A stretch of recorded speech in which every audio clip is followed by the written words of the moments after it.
CCTV ದೃಶ್ಯದಲ್ಲಿ ಅಡಗಿದೆಯಾ ದರ್ಶನ್ ಭವಿಷ್ಯ? ಆ ಮಹಿಳೆ ಕೊಟ್ಟಿರೋ ಹೇಳಿಕೆ ಡಿ ಗ್ಯಾಂಗ್ಗೆ ಮುಳುವಾಗುತ್ತಾ?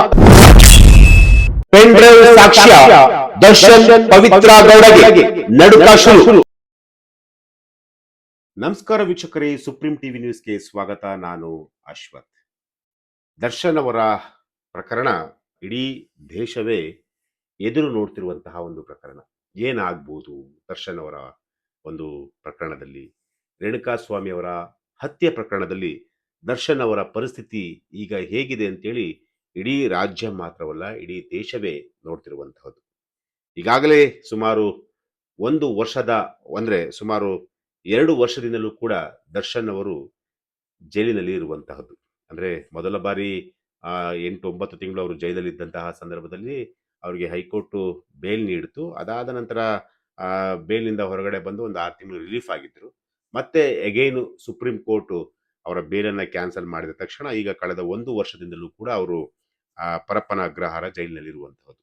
ಆದ್ರೆ ಈಗ ಏನಪ್ಪಾ ಅಂತಂದ್ರೆ, ದರ್ಶನ್ ಅವರ ಒಂದು ಪ್ರಕರಣದಲ್ಲಿ ತ್ವರಿತ ಗತಿಯಲ್ಲಿ ಸಾಕ್ಷಿಗಳನ್ನ ವಿಚಾರಣೆಯನ್ನ ಮಾಡಬೇಕು ಅಂತೇಳಿ ಈಗಾಗಲೇ ಸುಪ್ರೀಂ ಕೋರ್ಟ್ ಸೆಷನ್ ಕೋರ್ಟ್ಗೆ ಏನು ಒಂದು ಸೂಚನೆಯನ್ನ ಕೊಟ್ಟಿರುವಂಥದ್ದು. ಹಾಗಾಗಿ ಕಳೆದ 4 ದಿನದಿಂದಲೂ ಕೂಡ ಟ್ರಯಲ್ ಕೂಡ ಶುರುವಾಗಿರುವಂಥದ್ದು.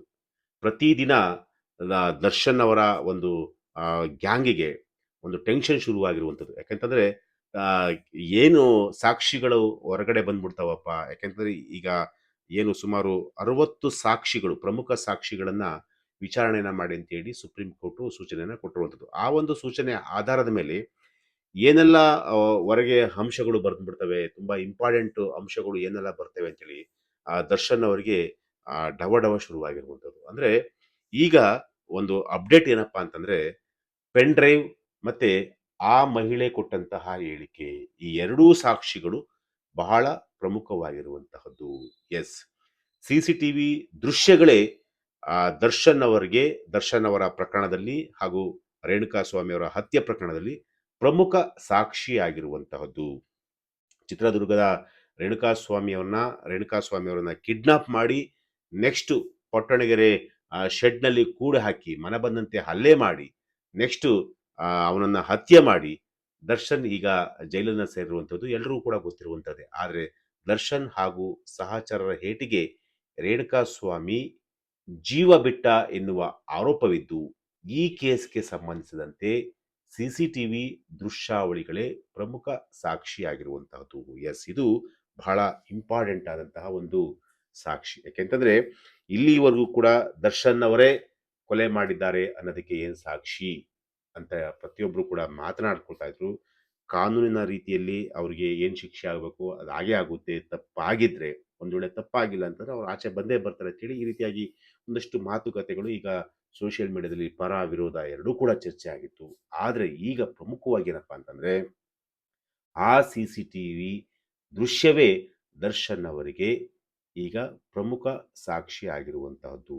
ಎಸ್, ಈಗ ಚಿತ್ರದುರ್ಗದ ರೇಣುಕಾಸ್ವಾಮಿ ಅವರನ್ನ ಕೊಲೆ ಮಾಡಿರುವಂತಹದ್ದು, ಕಿಡ್ನಾಪ್ ಮಾಡಿ ಕೊಲೆ ಮಾಡಿರುವಂತಹದ್ದು, ಅದಕ್ಕೆ ಪ್ರಮುಖವಾದಂತಹ ಒಂದು ಸಾಕ್ಷಿ ಏನಪ್ಪಾ ಅಂತಂದ್ರೆ ಸಿಸಿಟಿವಿ ದೃಶ್ಯಾವಳಿಗಳು. ಎಸ್, ಕೊಲೆ ಪ್ರಕರಣಕ್ಕೆ ಸಂಬಂಧಿಸಿದಂತೆ ಈಗಾಗಲೇ ಪ್ರಾಸಿಕ್ಯೂಷನ್ ಅಂದ್ರೆ ತನಿಖಾಧಿಕಾರಿಗಳು ಸಲ್ಲಿಸಿರುವಂತಹ ಸಿಸಿಟಿವಿ ದೃಶ್ಯಾವಳಿಗಳನ್ನ ಒಳಗೊಂಡಂತಹ ಒಂದು ಪೆನ್ ಡ್ರೈವ್ ಅನ್ನ ಈಗ ಸಾಕ್ಷ್ಯವಾಗಿ 19ನೇ ಹೆಚ್ಚುವರಿ ಸಿಟಿ ಸಿವಿಲ್ ಮತ್ತು ಸೆಷನ್ಸ್ ನ್ಯಾಯಾಲಯ ಬುಧವಾರ ಈ ಸಾಕ್ಷಿಯನ್ನ ಪರಿಗಣಿಸಲಾಗಿದೆ.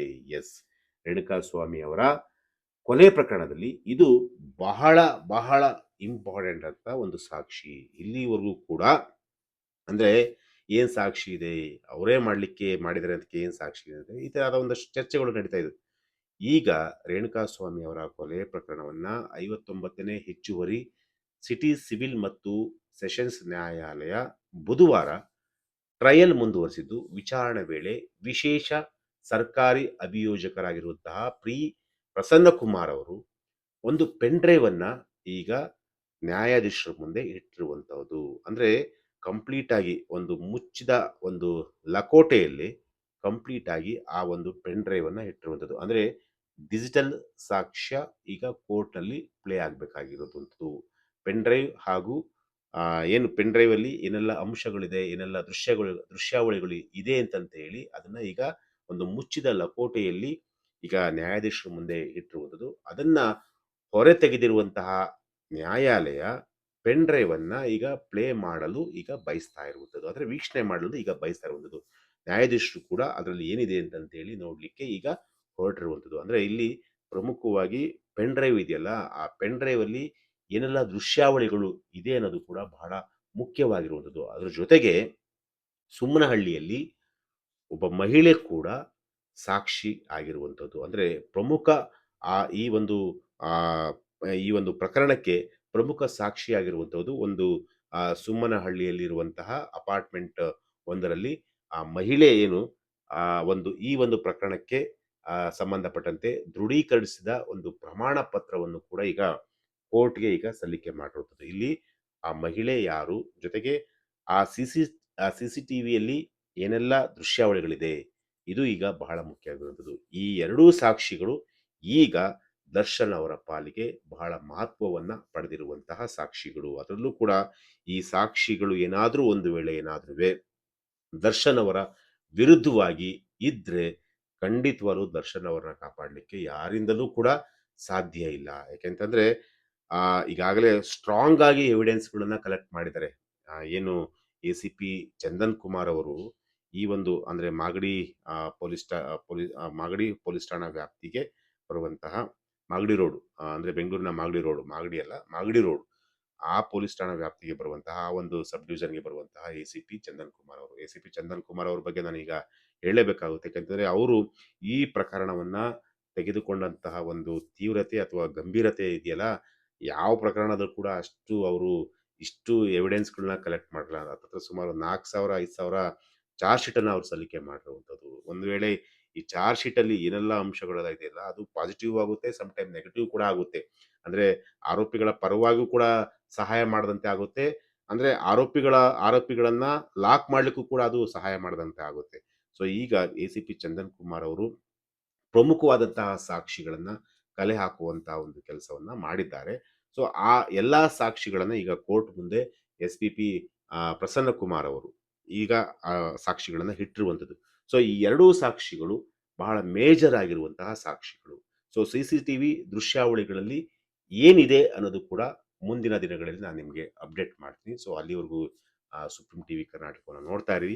ಯಾಕೆಂತಂದ್ರೆ ಈಗಷ್ಟೇ ಟ್ರಯಲ್ ಶುರುವಾಗಿದೆ. ಸುಮಾರು 4 ದಿನಗಳಿಂದ ದರ್ಶನ್ ಅವರ ಪ್ರಕರಣ ಈಗ ಟ್ರಯಲ್ ಶುರುವಾಗಿರೋದ್ರಿಂದ ಸೊ ಈ ಪ್ರಕರಣದ ಒಂದೊಂದೇ ಸಾಕ್ಷಿಗಳು ಈಗ ಹೊರಗೆ ಬರ್ತಿರುವಂಥದ್ದು. ಅದರಲ್ಲಿ ಪ್ರಮುಖವಾಗಿ ಈಗ ಏನು ಸುಮ್ಮನಹಳ್ಳಿಯಲ್ಲಿರುವಂತಹ ಒಂದು ಅಪಾರ್ಟ್ಮೆಂಟ್ ಅಲ್ಲಿ ವಾಸ ಮಾಡ್ತಿದ್ದಂತಹ ಮಹಿಳೆ ಏನಿದ್ದಾಳೆ, ಆ ಮಹಿಳೆ ಕೊಟ್ಟಂತಹ ಒಂದು ದೃಢೀಕರಣ ಮಾಡಿದಂತಹ ಒಂದು ಪ್ರಮಾಣ ಪತ್ರವನ್ನು ಈಗ ಕೋರ್ಟ್ಗೆ ಸಲ್ಲಿಕೆ ಮಾಡಿರುವಂಥದ್ದು. ಆ ಮಹಿಳೆ ಏನೆಲ್ಲ ಹೇಳಿದಾಳೆ ಅದನ್ನು ಕೂಡ ನಾನು ಮುಂದಿನ ದಿನಗಳಲ್ಲಿ ಅಪ್ಡೇಟ್ ಮಾಡ್ತೀನಿ. ಜೊತೆಗೆ ಆ ದೃಶ್ಯಾವಳಿಗಳಲ್ಲಿ ಏನೆಲ್ಲ ಇತ್ತು ಅನ್ನೋದು ಕೂಡ ನಾನು ಮುಂದಿನ ದಿನಗಳಲ್ಲಿ ಅಪ್ಡೇಟ್ ಮಾಡ್ತೀನಿ. ಎಸ್, ನಿರಂತರ ಸುದ್ದಿಗಾಗಿ ನೋಡ್ತಾ ಇರಿ ಸುಪ್ರೀಂ ಟಿವಿ.